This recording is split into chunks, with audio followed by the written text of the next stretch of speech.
Un petit garçon tenait une feuille de papier déchirée. Il était triste et disait à son père « Assigner cette feuille est abîmée. Elle ne sert plus à rien. » Son père prit doucement la feuille, la plia avec soin et en fit un magnifique avion en papier. Il le lança dans les airs et l'avion vola plus loin que tous les autres.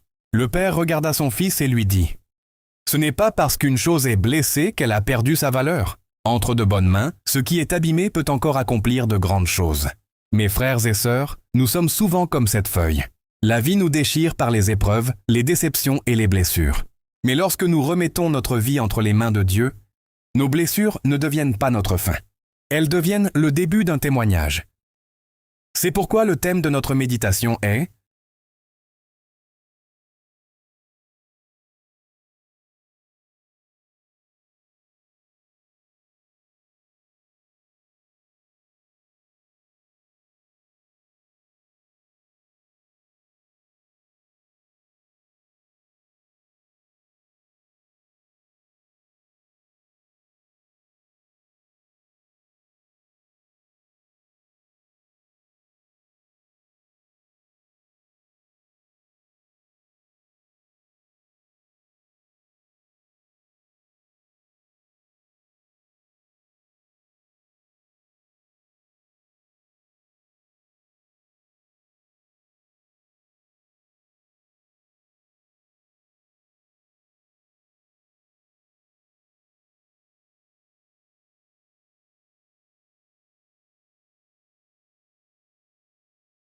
de l'échec ou du deuil. Derrière un sourire se cache parfois un cœur qui pleure.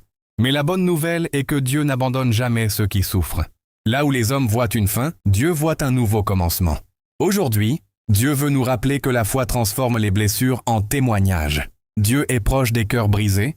L'Éternel est près de ceux qui ont le cœur brisé. Peut-être que les hommes vous ont rejeté.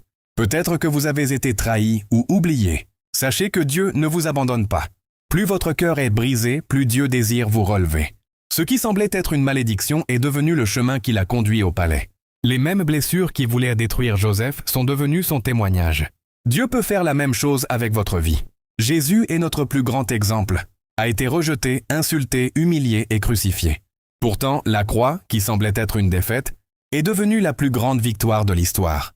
Par ses souffrances, nous avons reçu le salut. Si Dieu a transformé la croix en victoire, il peut aussi transformer vos blessures en bénédiction.